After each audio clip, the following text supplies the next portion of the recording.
Bonjour à tous et bienvenue à ce webinaire qui vous est présenté par CoExpert, le magazine des pros de la plomberie, du chauffage et de la climatisation.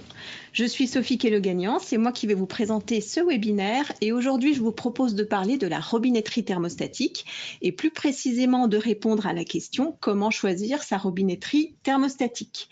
Nous allons passer 17-18 minutes ensemble. Vous pouvez poser des questions comme d'habitude, plutôt par écrit. Et nous y répondrons après le webinaire. Alors, en termes de sommaire, je vous propose que nous commencions par voir les critères de choix d'un robinet thermostatique. Et ensuite, nous allons faire un focus sur la notion de KV. Donc, derrière, nous allons voir les différentes typologies de robinets, les robinets à KV fixe, les robinets à KV variable, et aussi, on regardera d'un peu plus près le cas du robinet auto-équilibrant. L'objectif de tout ça, c'est de régler un débit sur le radiateur, donc c'est ce que nous ferons ensuite, et nous terminerons par une petite conclusion. Alors, c'est parti. Les critères de choix d'un robinet thermostatique. Vous avez ici à l'image un robinet thermostatique. On aura tout d'abord la forme. Donc, il existe des robinets droits, équerre, équerre inverse, double équerre. La forme va avoir une conséquence sur le débit. Ensuite, il y a l'étanchéité. Est-ce qu'on prend un robinet métal-métal ou un robinet à double joint torique? Si on prend du métal-métal, on aura besoin de filasse. Un double joint torique, ça s'installe directement. Il y a ensuite le dimensionnel. On est en France, ce sera plutôt du NF. Les dimensions du robinet, là aussi, il y a un impact sur le débit. Est-ce qu'on prend du 3/8e, du 1,5, du 3/4? Ensuite, la connexion côté tube. Est-ce qu'on veut se connecter à du multicouche, à du PER, à du cuivre, à de l'acier calibré? Donc, il faudra les raccords qui correspondent. La dimension de la tête. Est-ce qu'on est en M28 ou en M30? Et le dernier paramètre, le KV. Est-ce qu'on prend un robinet à KV fixe ou un robinet à KV réglable? Donc nous allons faire un focus sur le KV, à savoir que donc on a dit que la forme et la dimension jouaient aussi un rôle sur le débit et je vous propose de voir ça dans un prochain webinaire. Pour l'instant, focus sur le KV. Alors le KV, qu'est-ce que c'est? Pour l'instant, une petite définition. Donc, vous avez ici à l'écran une canalisation, ici en gris, avec un élément de robinetterie sur cette canalisation. On veut un débit, donc on veut que l'eau circule ici de gauche à droite à travers mon élément de robinetterie. Si je veux avoir un débit, vous serez d'accord avec moi qu'il faut que la pression en amont du robinet soit supérieure à la pression en aval. Autrement dit, P1 supérieur à P2. Si j'ai P1 supérieur à P2, je vais avoir une circulation de l'eau à travers ma canalisation et j'aurai donc un certain débit, complètement lié à ce delta P. Mon KV, maintenant, qu'est-ce que c'est? C'est tout simplement le débit dans un cas particulier, c'est-à-dire le cas où P1 moins P2 est égal à 1 bar. Delta P aux bornes du robinet, 1 bar. Et à ce moment-là, le débit, c'est égal au KV. Il s'exprime en mètres cubes par heure comme un débit. À quoi ça sert cette notion de KV? Ça sert tout simplement à comparer les éléments de robinetterie entre eux. Si je veux faire une comparaison, il faut absolument que je sois dans les mêmes conditions de fonctionnement. Et les mêmes conditions de fonctionnement, c'est le même fluide et c'est une delta P de 1 bar. Donc ici, le débit est égal au KV. Et qu'est-ce qui définit en fait le KV? Ça va être la section de passage à travers le robinet. Donc voilà pour la définition. On va appliquer ça maintenant à la robinetterie thermostatique. Donc, je prends l'exemple de 3 robinets. Donc, ce sont des robinets COMAP. Le premier, avec la bonnette grise, c'est un robinet à KV fixe. Le second, avec la bonnette orange, un robinet à KV variable. Et le troisième, avec la bonnette bleue, c'est l'autosar, donc un robinet auto-équilibrant. Nous allons commencer par le robinet à KV fixe. Alors, le robinet à KV fixe, vous pouvez voir sur la gauche l'insert thermostatique qu'on va avoir dans le corps du robinet. Si vous regardez cet insert thermostatique, on voit apparaître donc l'insert lui-même et le clapet au bout. Une fois que l'insert est installé, vous remarquerez qu'ici, donc l'eau arrive par le bas et rentre dans le radiateur vers la droite. C'est un robinet équerre. Et au niveau du clapet, vous remarquerez ici que j'ai une zone de passage. Donc, j'ai une section de passage, une section de sortie qui est fixe. Je ne peux pas la régler d'aucune manière. Par conséquent, on va appeler ça un robinet à cavée fixe et on ne peut faire aucun réglage avec. Premier cas de figure. Deuxième cas de figure, le robinet thermostatique à cavée variable. Ici, on a l'insert thermostatique, donc sur la gauche. Vous voyez toujours apparaître le clapet en bas de l'insert.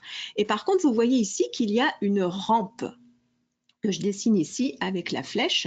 Cette rampe de réglage, suivant la position dans laquelle je vais mettre l'insert thermostatique, elle va plus ou moins obstruer la section de passage que vous pouvez voir ici avec la petite flèche jaune.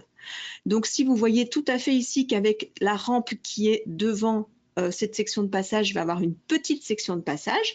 Par contre, si je mets l'autre côté de la rampe qui est ici, je vais avoir une section de passage plus importante.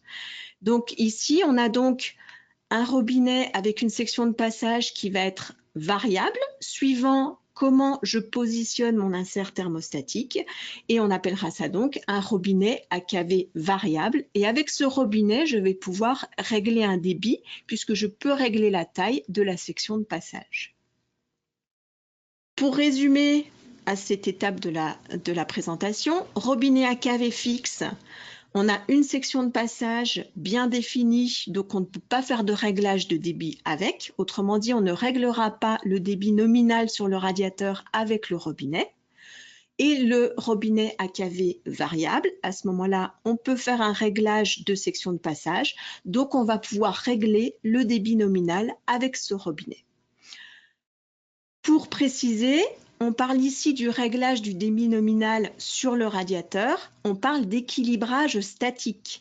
Quand on règle le débit sur une installation, que ce soit le réglage du débit sur les colonnes, sur les branches ou ici sur l'émetteur, c'est-à-dire sur le radiateur, on fait ce qu'on appelle l'équilibrage statique de l'installation.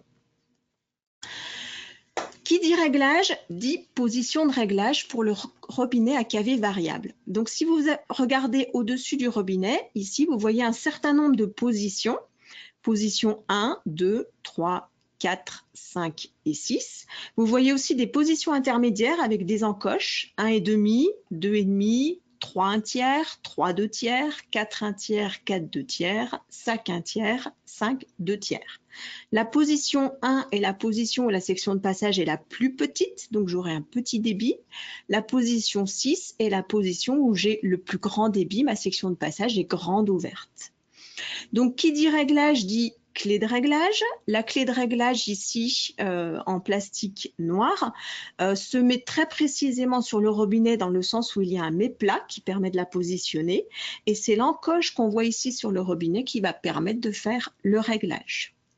On peut tourner la clé autant de fois qu'on veut, étant donné que c'est une rampe de réglage à l'intérieur, on reviendra toujours dans les mêmes positions. Le cas maintenant du robinet thermostatique auto-équilibrant. Le robinet auto-équilibrant, donc l'autosar ici de Comap, c'est aussi un robinet à cavée variable. Donc vous retrouvez l'insert avec cette rampe. Vous allez retrouver ici la bague avec des positions qui cette fois-ci vont de 1 à 8. L'encoche qui est ici va permettre de positionner correctement l'insert, donc la bague de position, c'est-à-dire ici je suis par exemple en position 4, ce qui correspond à 60 litres par heure, on verra ça plus tard. Donc là aussi on peut régler le débit. Ne pas oublier qu'un robinet auto-équilibrant, c'est un robinet qui fait de l'équilibrage dynamique. Mais avant de faire de l'équilibrage dynamique, il va falloir régler le débit, autrement dit, faire l'équilibrage statique de l'installation. Donc, on règle un débit, ici position 4, 60 litres par heure par exemple, et ensuite, pendant le fonctionnement, pendant l'exploitation de l'installation, le robinet auto-équilibrant va réguler le débit qu'on aura préalablement réglé. Si on ne règle pas le débit, l'autosar va faire de l'équilibrage dynamique, donc va réguler, mais il va réguler autour du débit qu'il verra apparaître naturellement. Donc il y a peu de chances que ce soit le bon.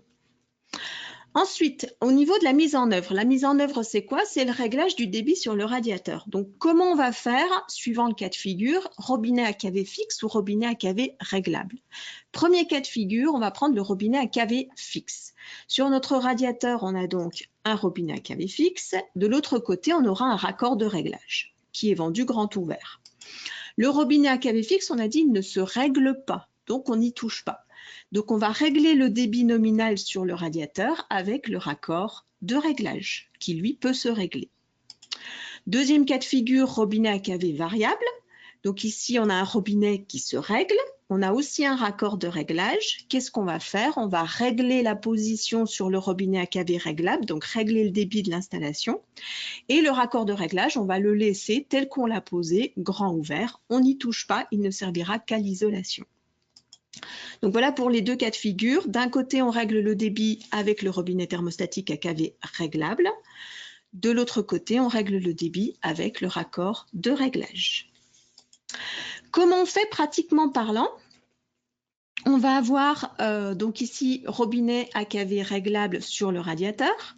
Donc pour régler le débit sur ce robinet, il faut soit des courbes, soit une application. Dans le cas de Comap, il existe une application qui s'appelle MyComap et que vous pouvez télécharger sur l'App Store ou sur Google Play.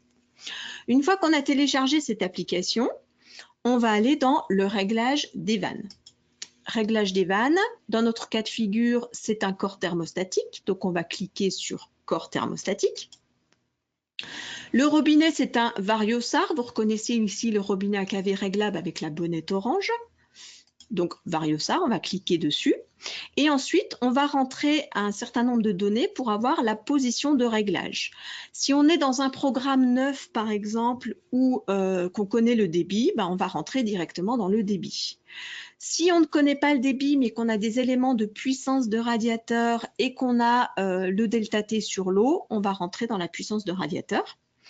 Si on est par exemple en rénovation et qu'on n'a aucun élément de débit, on va plutôt aller dans le type de radiateur, rentrer des données comme la longueur, la largeur, le nombre d'éléments, ce qui nous permettra d'avoir une valeur approchée du débit. Dans notre cas de figure, on va faire simple, on va aller dans débit. À ce moment-là, deux choses à rentrer, soit on rentre le débit directement, soit on a aussi une autre information qui est la delta P à régler aux bornes du robinet. On a dit que le robinet thermostatique, il permettait de faire l'équilibrage statique de l'installation. Qui dit équilibrage précis, dit une donnée de débit et une donnée de perte de charge. Le plus souvent, les installateurs n'ont pas la donnée concernant la perte de charge. Donc, on va rentrer uniquement la valeur du débit et par défaut, c'est une valeur de 0,1 bar qui sera définie pour la perte de charge. Ça fonctionne très bien comme ça, donc c'est ce qu'on va faire et c'est ce qui se pratique le plus souvent. Nous allons rentrer un débit, mettons, de 70 litres par heure et l'application nous donne la position dans laquelle on va régler le robinet thermostatique. Ici, position 4. Comment on règle cette position? On a la clé de réglage, cette clé noire par exemple, qui est fournie avec les robinets, et on va mettre le 4 devant l'encoche du corps du robinet. L'autre solution, c'est aussi de mettre la flèche de la clé de réglage, qu'on ne voit pas très bien ici, en face du numéro 4 qui est inscrit sur le robinet. Ça revient exactement au même. Et là, notre robinet est réglé en position 4. On aura notre débit de 70 litres par heure. C'est terminé. Le radiateur est réglé. Dans le cas du robinet auto-équilibrant, c'est un robinet qui est réglé à 0,1 bar du point de vue de la delta P. Par défaut, il est réglé à 0,1 bar et c'est ce qu'il va réguler. Par conséquent, la clé de réglage que vous avez, c'est une clé de réglage qui est directement réglée en litres par heure. Donc, c'est relativement facile. On va mettre la donnée, mettons ici 60 litres par heure, en face de l'encoche du robinet qu'on a vu tout à l'heure sur le robinet. Ici, elle n'apparaît plus. Donc, le réglage est ici très facile. Si on n'a pas cette clé de réglage, on va aussi dans l'appli MyComap, on clique sur le robinet auto-équilibrant, l'autosar, et à l'aide d'un tournevis, on pourra régler ici la position qui doit être réglée. Donc là aussi, c'est très très simple. Prenons le cas maintenant du robinet à cave fixe. Robinet à cave fixe, on ne le règle pas, donc ça veut dire qu'on n'a rien à faire dessus. Au niveau du raccord de réglage, c'est ce qu'on va régler. Donc là aussi, qu'est-ce qu'on fait? On prend l'application qui fonctionne bien. Au lieu d'aller dans corps thermostatique, on va dans raccord de réglage. Dans raccord de réglage, on voit apparaître plusieurs raccords de réglage, 2 fonctions, c'est-à-dire réglage et isolation du radiateur, 3 fonctions, on va rajouter la mémoire, réglage de la mémoire, et blocage de la mémoire plutôt, pour avoir un débit qui est bloqué sur le réglage qu'on va faire. Donc ça veut dire qu'on pourra isoler le radiateur, mais dès qu'on va le rouvrir, il va se bloquer sur la position de réglage. Ça permet de ne pas la perdre. La 4e fonction, c'est une fonction vidange. Dans notre cas de figure, c'est un raccord de réglage, 3 fonctions.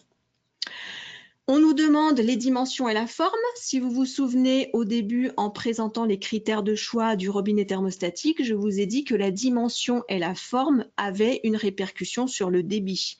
C'est pourquoi on nous le demande ici. Dimension, forme. Dans notre cas de figure, c'est un raccord de réglage de dimension 1,5, de forme équerre. On rentre à nouveau le débit. La delta P, là aussi, si on la connaît précisément, on la rentre. Si on ne la connaît pas, ça sera 0,1 bar par défaut. Ça fonctionne aussi toujours très bien comme ça. Et une fois qu'on a réglé le débit, on a une valeur de réglage, ici 0,75. Que veut dire ce 0,75? Sur un raccord de réglage, on raisonne en nombre de tours. Ça veut dire qu'on va enlever ici le bouchon du raccord de réglage. On va lui fixer une clé Allen qui va permettre de le régler. Notre raccord de réglage étant vendu grand ouvert, on va le fermer complètement et l'ouvrir de 0,75 tours, autrement dit de 3/4 de tour. Et le réglage sera terminé. Donc voilà au niveau des réglages. Donc 2 cas de figure pour résumer, 2 méthodes de réglage du débit sur le radiateur. Soit on a un robinet à cavée réglable ou un robinet auto-équilibrant. On a une clé de réglage qui va avec et on va régler une position. C'est relativement facile à faire, même si on a beaucoup de radiateurs, c'est rapide. Avec un raccord de réglage, quand on prend un robinet à cavée fixe, il va falloir régler le raccord en nombre de tours. Là, c'est déjà beaucoup plus fastidieux. Imaginez 5 radiateurs par logement, 25 logements. On est à 4 pattes au niveau du raccord de réglage pour le régler. C'est quand même beaucoup plus fastidieux. Donc, je vous recommande d'aller plutôt vers les robinets à cavée réglables. C'est quand même plus facile à régler. Ce webinaire est terminé. Je vous remercie d'y avoir participé. Je vous propose de nous retrouver le 19 décembre prochain afin de parler du Comap Smart Home, qui est le thermostat autonome de Comap, et je vous expliquerai à ce moment-là comment fonctionne un thermostat autonome, c'est quoi le principe de fonctionnement et comment il fonctionne. En attendant, vous pouvez nous retrouver sur CoExpert, vous pouvez nous retrouver sur les réseaux sociaux et je vous souhaite une excellente journée. Merci et à bientôt.